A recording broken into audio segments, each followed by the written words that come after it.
কিয়ামতের মাঠে চারদিকে আগুনের শিখা, মানুষ দিশেহারা। কেউ জান্নাতের দিকে যাচ্ছে, কেউ টেনে নেওয়া হচ্ছে জাহান্নামের দিকে।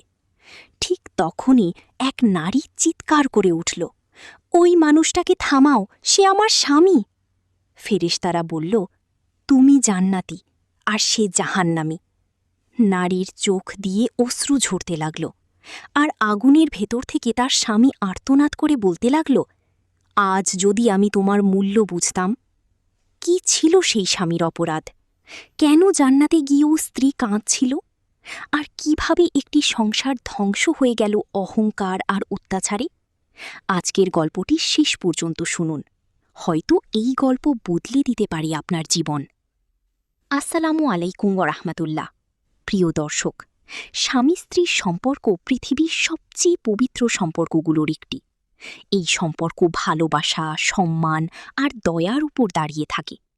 কিন্তু যখন একজন মানুষ নিজের স্ত্রীকে কষ্ট দেয়, তার চোখের পানি উপেক্ষা করে, তার হৃদয় ভাঙে, তখন সেই অত্যাচারের বিচার একদিন আল্লাহর দরবারে হবেই। আজকের গল্পটি কাল্পনিক হলেও এর শিক্ষা বাস্তব। এই গল্পে রয়েছে ভালোবাসা, অবহেলা, কান্না, অনুশোচনা এবং আখিরাতের ভয়াবহ পরিণতি।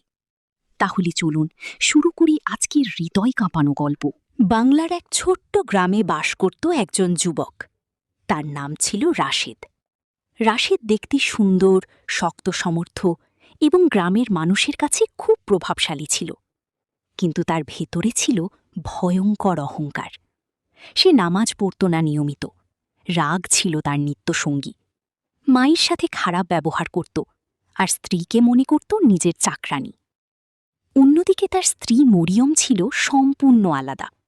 নরম স্বভাবের, হিজাব পরত, 5 ওয়াক্ত নামাজ পড়ত, তাহাজ্জুদে কাঁদত, স্বামীর জন্য দোয়া করত। বিয়ের পর প্রথম কয়েকদিন খুব সুন্দর কাটছিল। মরিয়ম ভাবছিল, আলহামদুলিল্লাহ, হয়তো আল্লাহ আমাকে ভালো একজন জীবনসঙ্গী দিয়েছেন। কিন্তু কিছুদিন যেতেই রাশেদের আসল রূপ প্রকাশ পেতে লাগল। একদিন দুপুরে রাশেদ খাবার খেতে বসেছে। মরিয়ম ভাত আর মাছ এনে সামনে রাখল। হঠাৎ রাশেদ চিৎকার করে উঠল, এত লবণ কেন তরকারিতে? কিছুই পারো না তুমি, বলে থালাটা ছুঁড়ে ফেলল। ভাত ছড়িয়ে পড়ল মাটিতে। মরিয়ম চুপচাপ দাঁড়িয়ে রইল, তার চোখে পানি জমে উঠল। সে শুধু বলল, ভুল হয়ে গেছে, আমি আরেকটা করে দিচ্ছি।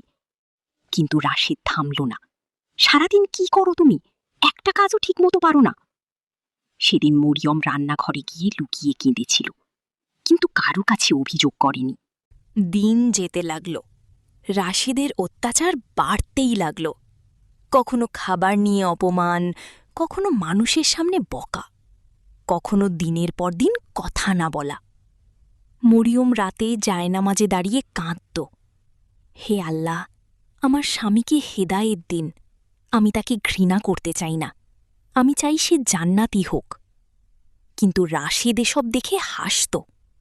একদিন সে বলল, এত নামাজ পড়ে কি হবে, জীবনটা উপভোগ করো। মরিয়ম নিচু স্বরে বলল, আখিরাতের জীবনই আসল জীবন। রাশেদ বিরক্ত হয়ে ঘর থেকে বেরিয়ে গেল। রাশেদের মা ছিলেন বৃদ্ধা মহিলা। তিনি প্রায়ই ছেলেকে বলতেন, বাবা, স্ত্রী মানুষের সাথে ভালো ব্যবহার করো, নারীর চোখের পানি খুব ভয়ঙ্কর। কিন্তু রাশেদ বলত, আপনি চুপ থাকেন তো। একদিন রাশেদ রাগের মাথায় মায়ের সামনেই মরিয়মকে ধাক্কা দিল। মরিয়ম পড়ে গেল মাটিতে। বৃদ্ধা মা কাঁদতে কাঁদতে বললেন, বাবা, একদিন এই অন্যায়ের বিচার হবে। রাশেদ সেদিনও হাসল। রমজানের এক রাতে মরিয়ম তাহাজ্জুদ পড়ছিল। সে সিজদায় কাঁদছিল, হে আল্লাহ, আমার স্বামীকে ক্ষমা করুন, তার অন্তর নরম করে দিন। ঠিক তখনই রাশেদ বাইরে বন্ধুদের সাথে আড্ডা দিয়ে বাসায় ফিরল। সে এসে চিৎকার করল, এই রাতে আবার নামাজ? মানুষ ঘুমায় না? মরিয়ম শান্ত কণ্ঠে বলল, আপনিও 2 রাকাত পড়ুন। রাশেদ রাগে জায়নামাজ ছুঁড়ে ফেলে দিল।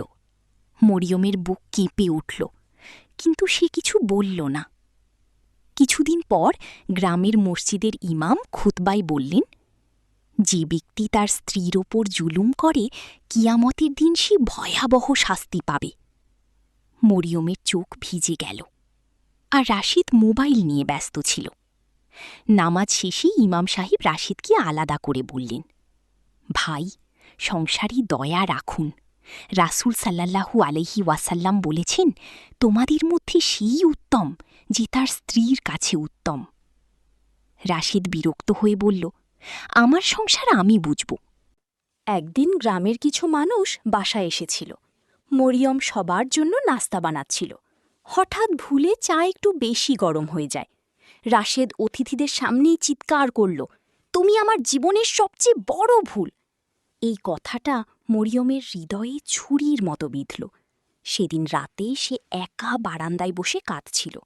আকাশের দিকে তাকিয়ে বলল, হে আল্লাহ, আমি যদি কোনো ভুল করে থাকি আমাকে ক্ষমা করুন, কিন্তু আমার স্বামীকে হেদায়েত ছাড়া মৃত্যু দেবেন না। সেদিন গভীর রাত, বাইরে প্রচণ্ড ঝড় হচ্ছিল। রাশিদ বন্ধুদের সাথে মোটরসাইকেলে বের হয়েছিল। মরিয়ম বারবার ফোন করছিল, এভাবে বের হবেন না, আবহাওয়া খারাপ। কিন্তু রাশিদ ফোন কেটে দিল। কিছুক্ষণ পর এক ভয়ঙ্কর দুর্ঘটনা। রাস্তার পাশে ট্রাকের সাথে সংঘর্ষ। মানুষ ছুটে এলো। রাশিদের শরীর রক্তাক্ত। সে কাঁপা কণ্ঠে বলছিল, পানি, পানি। কিন্তু তার চোখে তখন ভয়, ভয়ঙ্কর ভয়, কারণ মৃত্যুর ফিরিস্তা এসে গেছে। রাশেদের দাফন সম্পন্ন হল। মানুষ কয়েকদিন কাঁদল, তারপর সবাই স্বাভাবিক হয়ে গেল। কিন্তু কবরের জীবন শুরু হল ভয়ঙ্করভাবে। ফেরেশতারা প্রশ্ন করল, তোমার রব কে? রাশিদ উত্তর দিতে পারল না। অন্ধকারে চারদিকে আগুনের গন্ধ। সে চিৎকার করতে লাগল, আমাকে ফিরিয়ে দাও, আমি বদলে যাব। কিন্তু তখন অনেক দেরি হয়ে গেছে। অন্যদিকে মরিয়ম স্বামীর জন্য দোয়া করত। এখনও সে তাহাজ্জুদে কাঁদত, মানুষকে সাহায্য করত, কুরআন তিলাওয়াত করত, গ্রামের এতিম বাচ্চাদের খাওয়াত। সবাই বলতো মরিয়ম খুব নেককার নারী। কয়েক বছর পর একদিন ফজরের নামাজ পড়ে দোয়া করতে করতে মরিয়মের মৃত্যু হল। তার মুখে ছিল শান্তির হাসি। অবশেষে কিয়ামতের দিন। মানুষ উলঙ্গ পায়ে ছুটছে, সূর্য মাথার কাছে, চারদিকে ভয় আর আতঙ্ক। কারো আমলনামা ডান হাতে, কারো বাম হাতে। মরিয়ম কাঁপতে কাঁপতে দাঁড়িয়ে আছে। তার আমলনামা ডান হাতে দেওয়া হল। ফেরেশতারা বলল, তোমার জন্য জান্নাতের সুসংবাদ। মরিয়ম কেঁদে ফেলল আনন্দে। ঠিক তখনই সে ভয়ঙ্কর এক আর্তনাদ শুনতে পেল, মরিয়ম, আমাকে বাঁচাও। সে পিছনে তাকালো, দেখল আগুনে ঘেরা রাশেদকে টেনে নেওয়া হচ্ছে। তার মুখ কালো হয়ে গেছে, চোখে আতঙ্ক। সে চিৎকার করছে, আমি ভুল করেছি, আমাকে একবার সুযোগ দাও। মরিয়ম কাঁদতে লাগল, হে আল্লাহ, এ তো আমার স্বামী। ফেরেশতারা বলল, সে পৃথিবীতে জুলুম করেছে, স্ত্রীর চোখের পানিকে তুচ্ছ করেছে। রাশেদ আগুনের মধ্যে পড়ে চিৎকার করছিল, মরিয়ম, তুমি তো আমার জন্য কেঁদেছিলে, আজ আমাকে বাঁচাও। মরিয়ম চোখের পানি ফেলছিল, কিন্তু সেদিন কেউ কারো উপকার করতে পারবে না। রাশেদ বলল, আমি যদি একদিন তোমাকে সম্মান দিতাম, আমি যদি নামাজ পড়তাম, আমি যদি আল্লাহর পথে ফিরতাম। তার আর্তনাদ আকাশ কাঁপিয়ে দিচ্ছিল।